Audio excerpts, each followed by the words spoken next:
Welcome, welcome, welcome. This is a Public Works podcast. My name is Joseph Blackman, and today we got a real treat with you. We have our our third, fourth time on the show. Shane Silsby. This is an interesting show. Shane, I'll let you introduce yourself in a second, but we are talking about the election, not necessarily the election, but what the election means in regards to public works.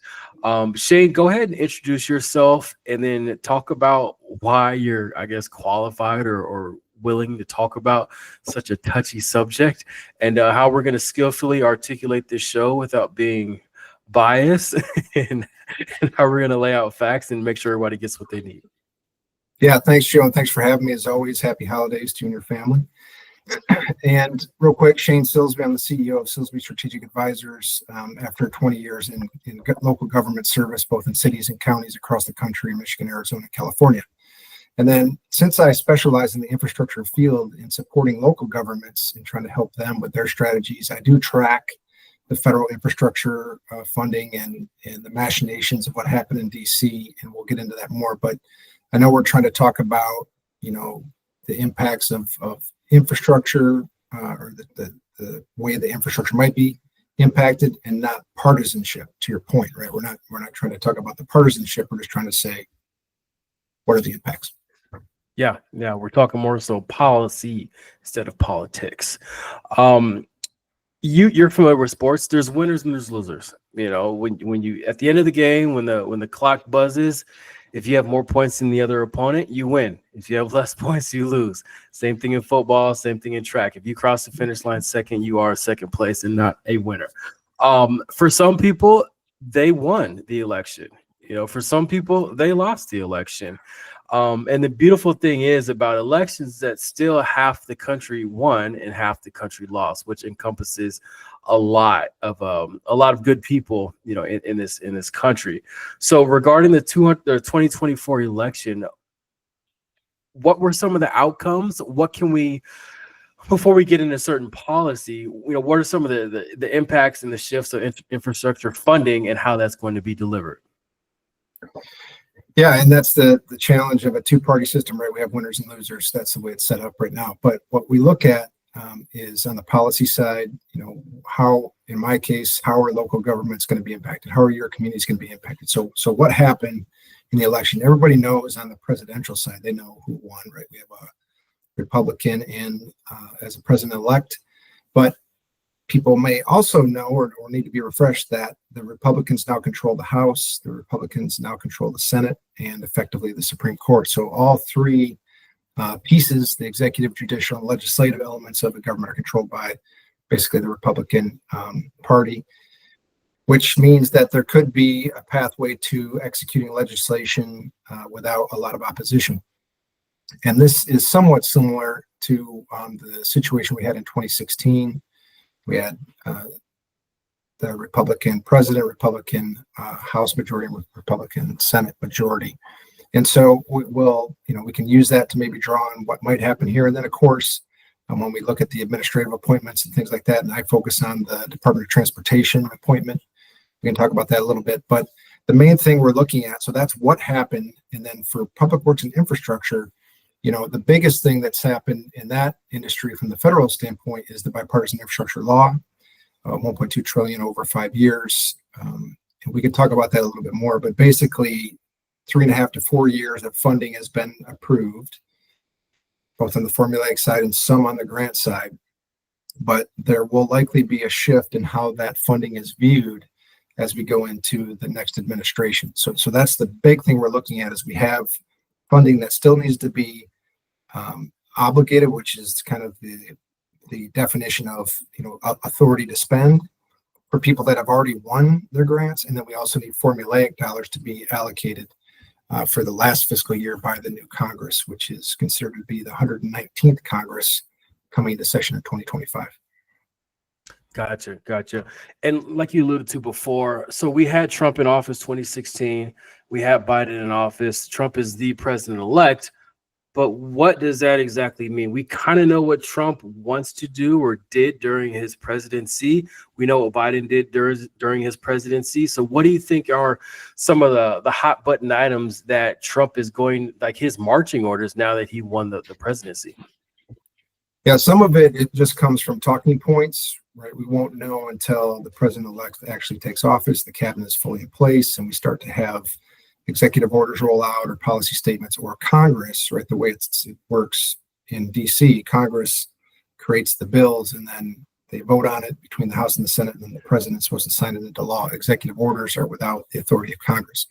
So we'll see what happens on that pathway. But we do know from the tea leaves and talking points that infrastructure is going to be looked at differently. What does that mean? Well, I think, base transportation, roads and bridges will continue to be supported. That's been a bipartisan support for years on that, just like the bipartisan infrastructure law was a bipartisan bill, which turned into a law. But it's likely that things that we're supporting, climate change mitigation, sustainability, links to affordable housing, supporting infrastructure in disadvantaged communities, those types of things, EV infrastructure, maybe broadband, those types of categories are likely to be less prioritized than with the current administration. Yeah. And I looked high and low to see whether Donald Trump or Kamala Harris even said public works once in all of their campaign speeches. And there's like AI that can go through speeches and find out the words. And neither of them said it one time. And I get it. Public works is kind of an elusive term. Some people say infrastructure, some people say utilities, some people say municipalities, so that public works was never really stated, meaning, I hate to say it, it wasn't really focused on that much. But like you said, EVs, overall climate change, jobs, these things have to deal with the public and have to deal with public works in a I guess a trickle down sense. But how can one who is a proponent for public works be put at ease and know that our federal or our president or presidents in the future will have a focus on public works? Yeah, that's why these congressional appropriations, these bills are so important. They're called authorizations, right? We've been looking for, and I speak about transportation because that's the largest component by far, but it includes everything, right? Roads, bridges, rail, airports, freight, transit. The authorizations are long-term funding allocations so that each Congress doesn't have to vote on the same issue every cycle and it gets politicized or whatever the case might be. As we say in infrastructure, there are no Republican roadways or Democratic bridges. Everybody uses the same infrastructure, right? And so the degradation of that is constant, right? We talked about maybe before about how most of the infrastructure in the U.S. was built post-World War II, 1950s to the suburban expansions to the 1970s, and most of the bridges and roadways, they usually are designed with a 50-year design life. You do the math, right? We're either 70 years from 1950 or 50 years from 1970. So that means that the infrastructure is going to be beyond its useful life.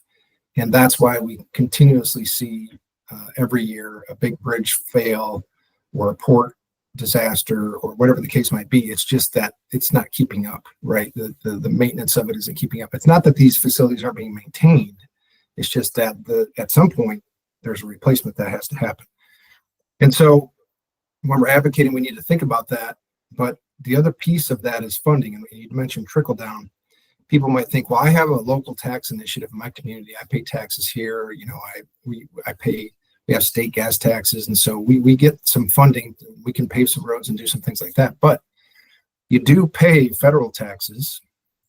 And the challenge we have is that people think about their sales tax and infrastructure tax. Sales tax and income tax, but the main funding for transportation comes from the federal gas tax that gets then spun into the Highway Trust Fund. And the reason why these authorization bills we've been talking about are so important is that the Highway Trust Fund is insolvent because the federal gas tax of 18 cents per gallon was put into place in 1993 or hit that level in 1993 and has not been adjusted since then. Right. So for more than 30 years, we've had the same gas tax effectively, and the cost of change by 113% during that time. You said insolvency. I think a lot of us know what it is, but explain what insolvency means for a fund like that that's supposed to pay for infrastructure and how that looks. Yeah, good question. The Highway Trust Fund, as it sounds, is to pay for highway, right, infrastructure and maintenance, right? We have a system of interstate and intrastate highways and freeways across the country, and that's what it's supposed to pay for. So the gas tax dollars we're talking about here, that goes into the Highway Trust Fund, but the insolvency part is there isn't enough money collected in there to meet the demand of the deteriorating infrastructure, or even expansion of infrastructure to meet the demands. And I think people don't always think about it, but even you and I, we're virtually right now. But if you walk outside, you're using public infrastructure. Likely you're on a sidewalk, you're on a roadway. You have storm drain capacity, keeps your house from flooding when it rains, whatever it is, you're using that infrastructure. And then let's say you decided, I'm not going to leave my house for a day. Well, how do things come to you, right? Did you order your lunch? Did you order something off of online site? How does that all get to you? It's through the public transportation, through the infrastructure. And then finally, right, we're using Wi-Fi and broadband and all of that. And those utilities are also part of the infrastructure, which generally are in the public roadways and the right-of-ways that need to be maintained. So we're all affected all the way down to our local community by investment in infrastructure or the lack thereof. That's why it's so important. Gotcha. Thanks for answering that. You alluded to something earlier, which I want to go deeper into. Republicans, Democrats, Trump, Biden, Harris, we all ride on the same roads and the same bridges. We all want that bridge to be functional, operational, and not fall when we're on it or when anybody's on it.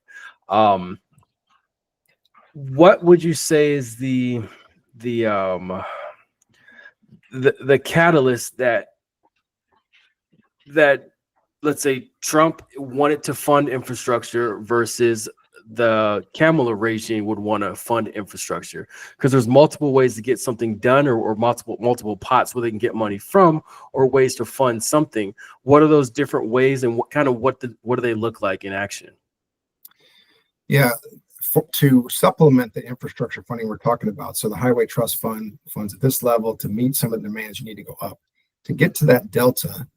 The government accesses general fund dollars, and you might know this more in your local governments. General fund dollars pay for things that are general, pay for your buildings, your government buildings, your police, your fire, things like that.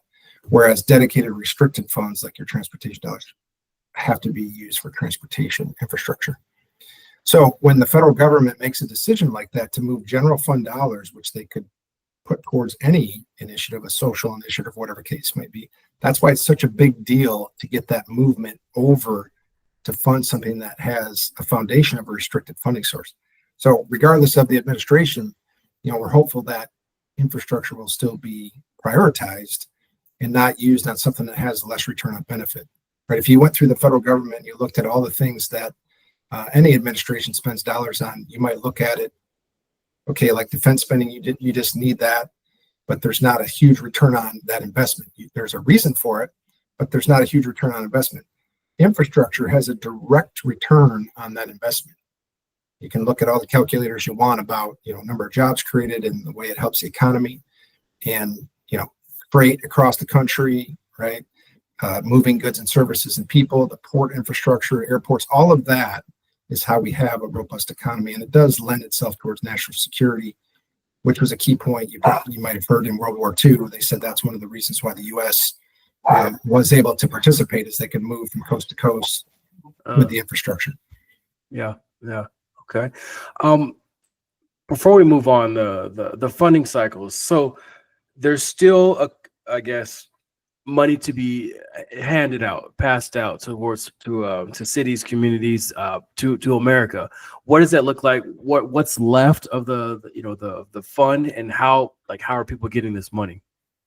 Yeah, so we have the formulaic and we have the grant funds, right? The formulaic dollars have been generally approved for 4 cycles, and we have a 5th cycle to go through FY26, federal fiscal year 26, which starts October 1st of 2025. So that's the next authorization appropriation that has to happen. That's for formulaic dollars. And 60% of the bipartisan infrastructure law is formulaic, and that goes to states. And then that's supposed to trickle down. We can talk about that in a minute. The grant funds, those are various cycles, and 3 of those cycles have basically been funded. The 4th cycle, they're going through awards, and then the obligation that we talked about before, the authority to expend. And then the 5th cycle would still need to be approved by Congress. So it's either 3/5 or 4/5 left, depending on if you're talking about formulaic or grant funding sources. Gotcha. Okay. Let's move on to regulation, which is also another way to kind of tip the scale and get done certain things of what need to be get done. To bring this home for me, like I have an HOA, right? And the HOA says you have to have 2 trees out front.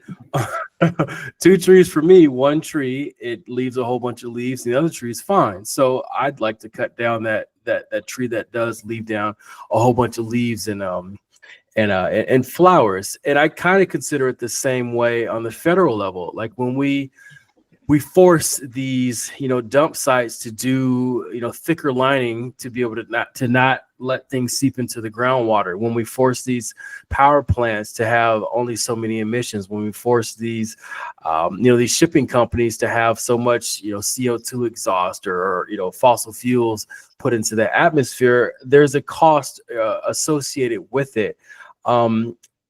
Trump administration, Biden administration, there's regulations on both ends. But what do you think going forward the Trump administration will do in regards to regulations to again have that trickle down effect of cost in regards to regulations? Yeah, if we look to the past to predict the future, we would see that the new administration might want to focus on reducing environmental regulations. Right? We have the National Environmental Policy Act, which has been in place since the 1970s with Richard Nixon.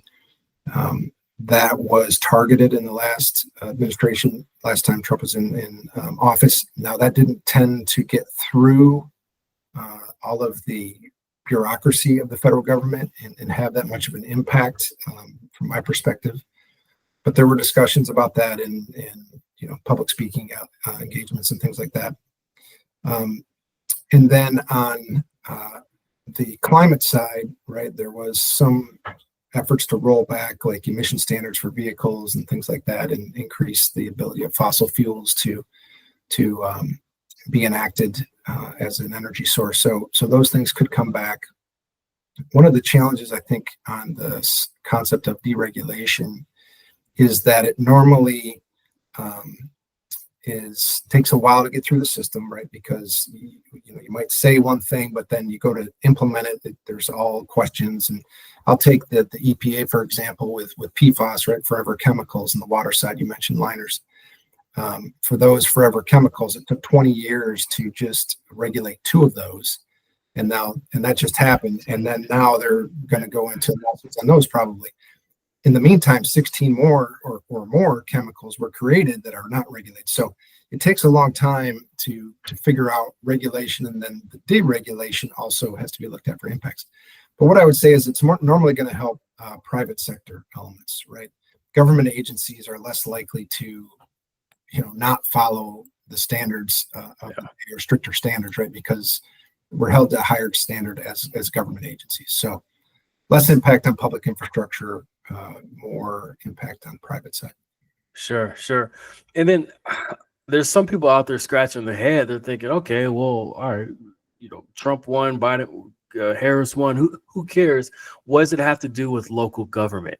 Like, how do some of these federal actions, change things on the local level at all? Yeah, good question. So, if we look at infrastructure, the dollars that go back into the system from the federal government, those general fund dollars, right, above what the Highway Trust Fund could fund effectively, or the other funding sources that are restricted, those general fund dollars that have ultimate flexibility, if those are not going to infrastructure, which improve your state highway systems or your communities, they're being used for something else. And then it's okay, well, what's the return on that investment? Like we talked about. You, Joe, and I are paying taxes, and how those are used. If there's a return on investment, well, those tax dollars were invested in a way that's going to help the economy, help our communities, help safety, whatever. If those are invested more in what I would call, let's say, social issues, then those probably don't have much of a return on investment. There are some maybe perceived safety benefits or perceived community improvements. But for the every person, you and I, those social issues don't help improve our communities, right? It's the investment. And so that's the point. You're paying the taxes anyway. If it doesn't come back on a return on that investment, then it's going somewhere else and you're not better in the community. Gotcha. Let's talk a couple little quick topics. Electrical vehicles. There's pluses and minuses to them. Again, having sold heavy equipment to cities, most cities are saying, hey, we want to get some EV vehicles in there because they get certain perks. And also it looks good on their sheet to say, hey, we're this electric in our fleet.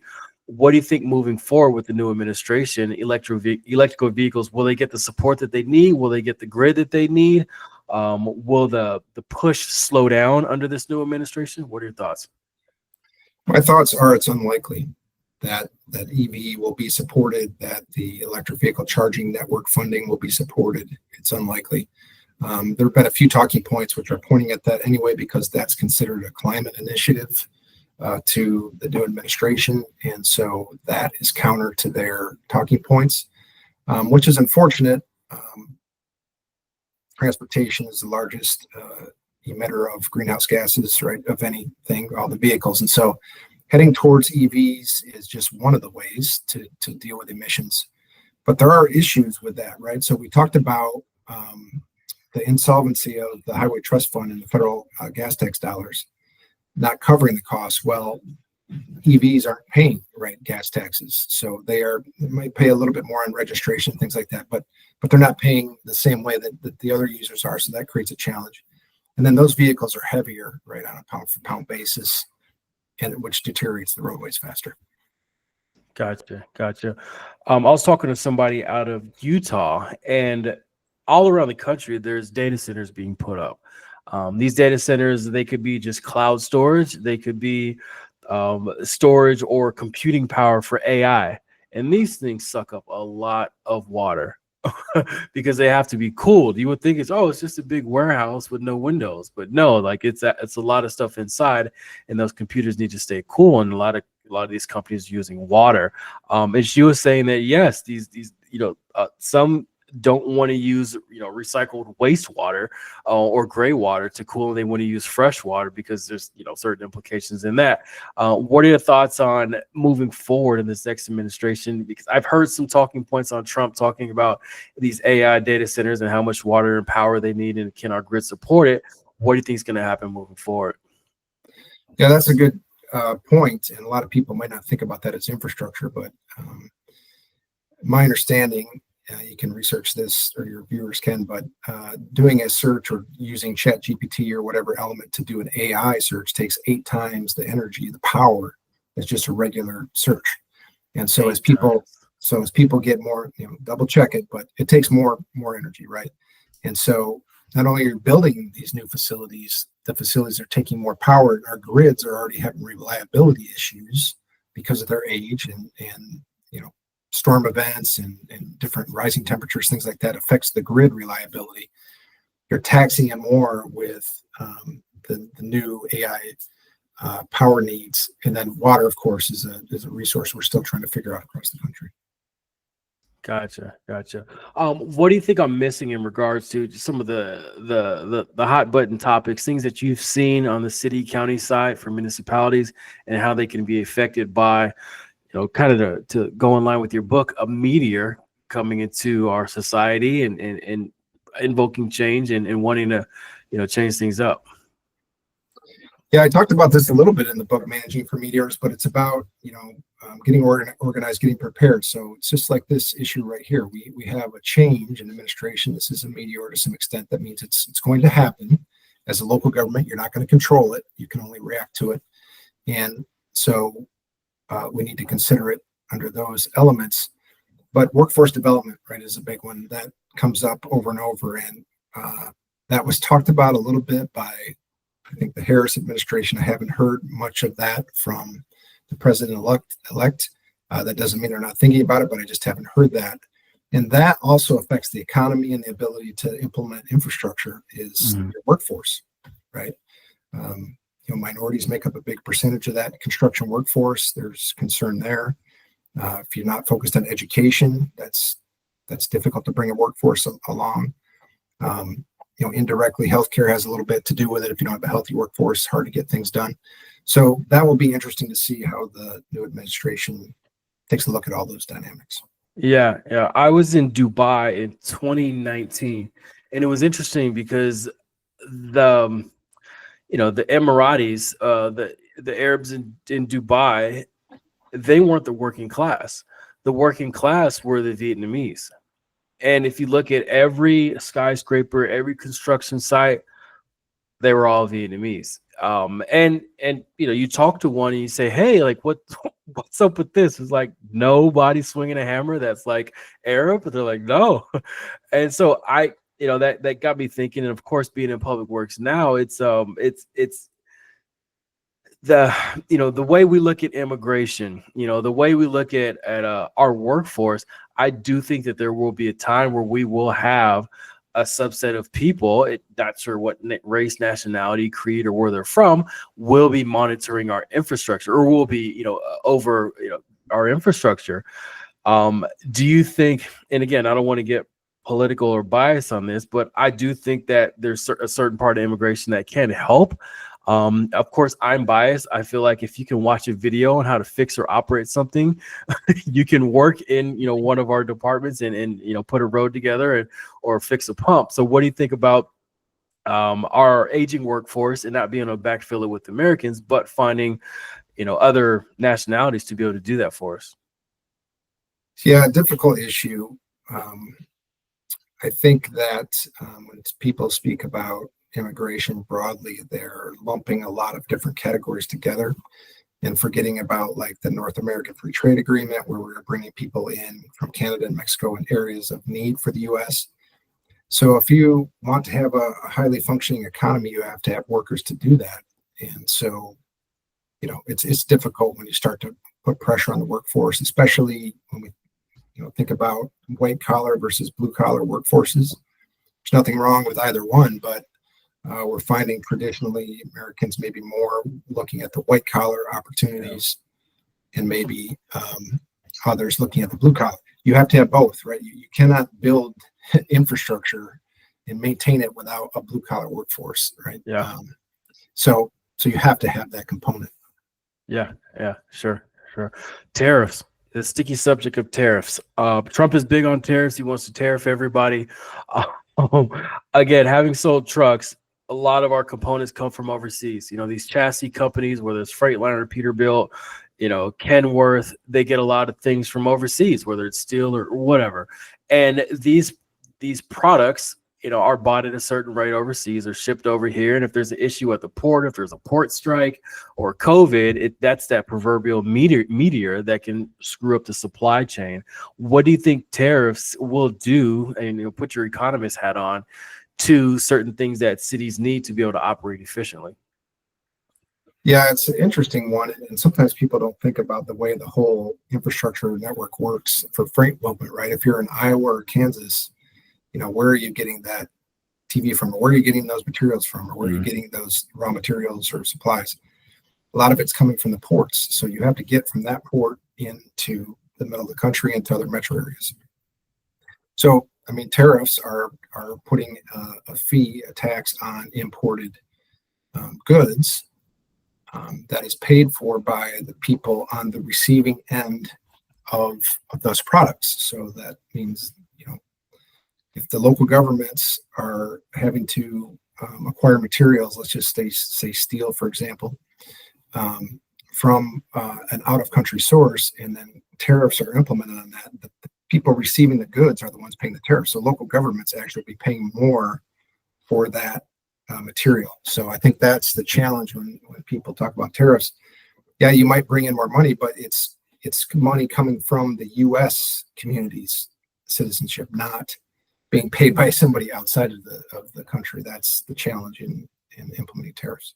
Yeah, I when I heard that, because you always got to look at what, if something's cheaper, what does it cost somebody else, and how is that cost passed on to somebody else and inherently paid by me? So when I think of tariffs, I'm like, oh, that makes sense. You charge people more for bringing their stuff into the States. which will force companies, over there to like, hey, close up shop, and then we get to build it in America, which creates jobs, or not, to where I think Elon Musk and some of the Trump administration were floating, like throwing away income tax, and saying, okay, we'll make our money through tariffs. I'm thinking, well, okay, again, the price will go up, and that income tax we used to pay, now the Chipotle burrito, instead of being $12, is $22, and there goes what we're paying income tax. So the money's going to come from somewhere. I just always try to find that way of, there's got to be a way for us to, make it make sense for people in America to create jobs, compete with companies overseas, so things can truly be American made. I mean, there's been so many times where you're doing business with the city and they ask you, is this truck American made, or is this one of those things from, Germany or wherever, because they want to buy American made. And if you can't truly say yes, then it's, it sometimes can squirrel a deal, which is unfortunate. Yeah, I mean, the way to bring in extra revenue, and this gets back to infrastructure, extra revenue to the country, is to have tariffs on exports, right? So if the U.S. is exporting something and you have a tariff on that, now the people receiving those goods are paying that money then back into the U.S. economy. But you have to have something you're exporting from the U.S. We're a consumer nation, so we're importing more than we're exporting. But either way, you have to have that infrastructure in place, the ports, the rail systems, the highways to get. If we had great products to export, you still have to get that to the ports and out of the country. Yeah. And all that comes back to infrastructure and a workforce to deliver that. Yeah. I mean, what's our biggest export? Sports, entertainment, and tech. And that's not like tangible. Yeah. Yeah. That doesn't go right back into the economy. Right. Yeah.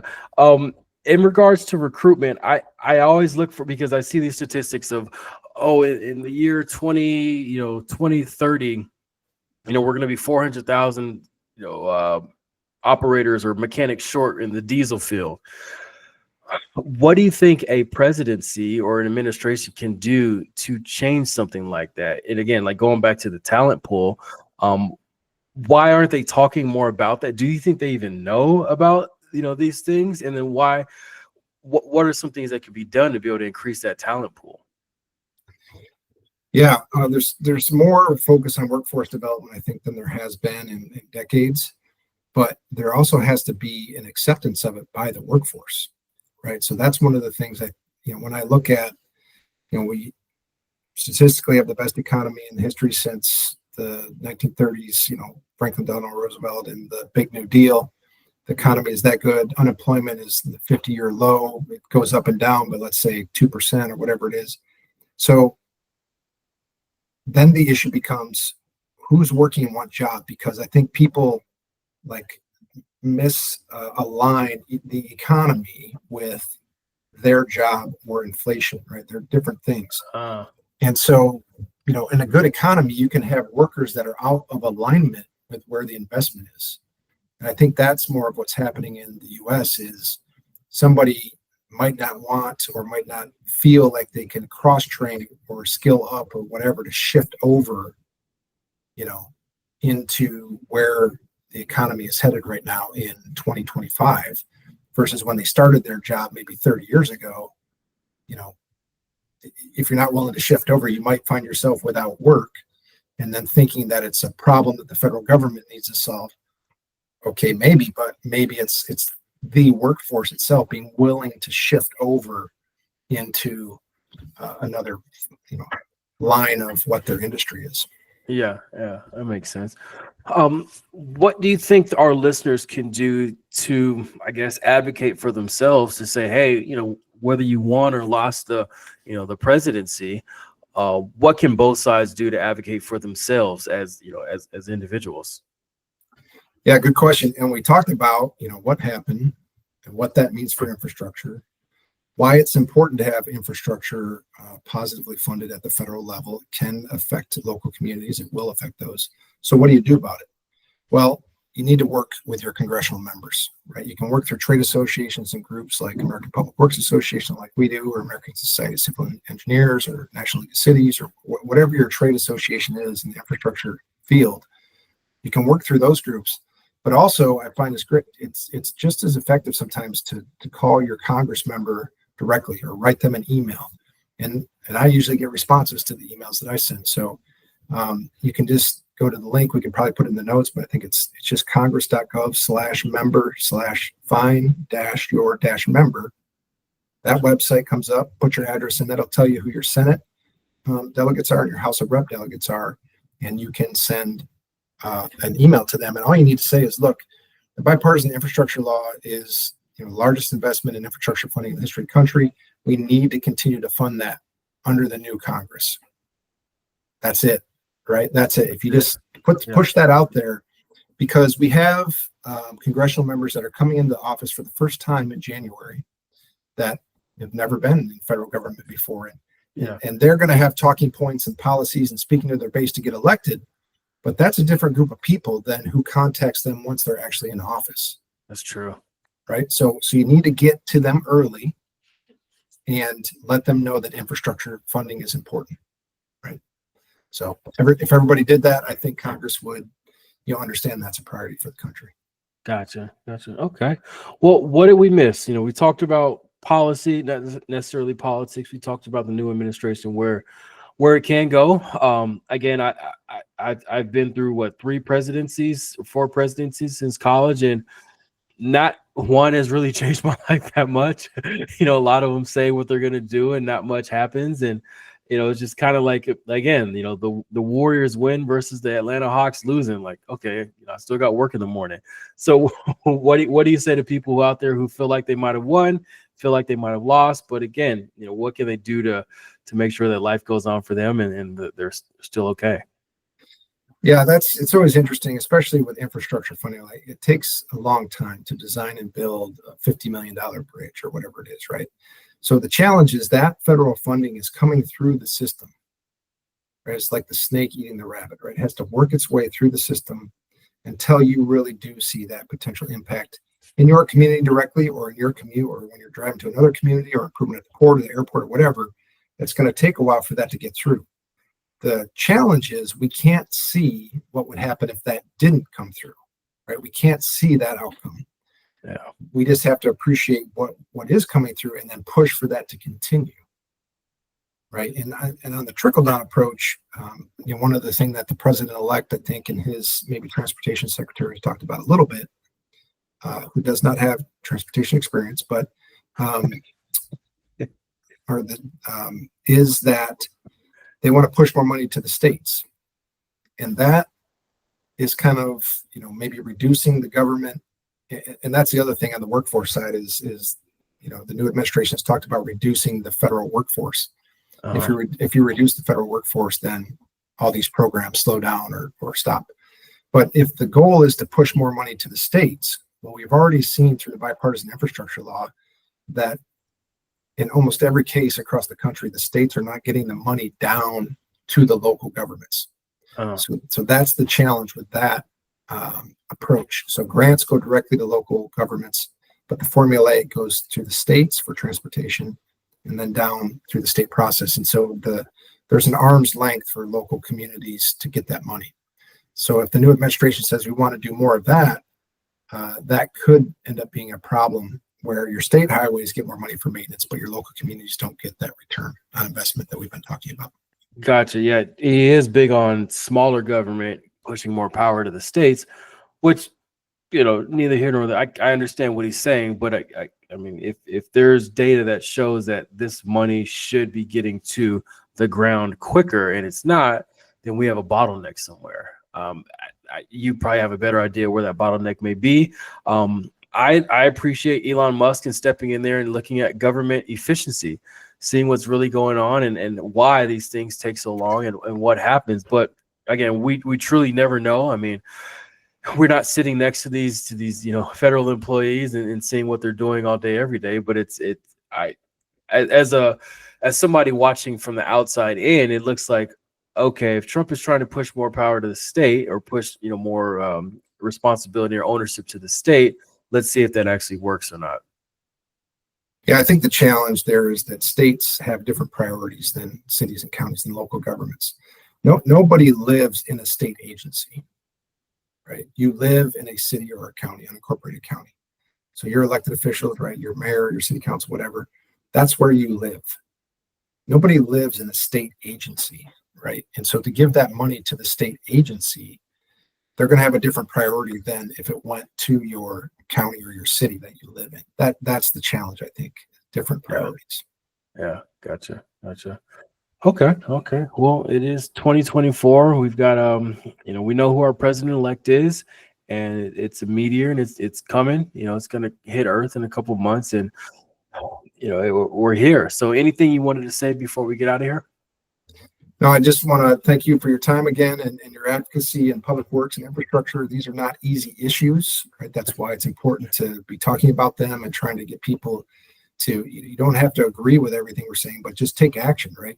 Do some of your own research if you want. Take action, right? You can work with your elected officials at the local level, but it's just as important to reach out to Congress right now. And then, of course, in January, when the new Congress comes into play, and do your part, right? We can all advocate from where we sit, where we're at. I think that's one of the things that a lot of people don't understand, especially nowadays. Go to that website, find out who your congressional members are, send them some notes, start that communication. Yeah. Well, yeah, Shane, thanks for hopping on. These types of shows are good for me because it educates me. I'm hyper curious about all this. Not enough time in a day to research stuff like this. And I know you have, so it's always good asking you these questions in an unbiased way, and just to get answers from somebody who's not really trying to pitch an agenda. It's something that I wish more Americans were privy to and studied up on. But again, we're figuring out how to put food on the plate, for Thanksgiving. We're figuring out how to pay rent for December, January, and get Christmas presents for our kids. So thank you for all you do in our industry and putting your nose at the grindstone in these heavy topics and skillfully articulating. So yeah, thank you for doing that. Yeah, doing my best. Thanks, Joe. Appreciate your efforts. For sure. All right. Well, all the listeners out there, again, share this with somebody who you think needs to hear it. This has been another special edition of the Public Works Podcast, and we'll talk to everybody soon.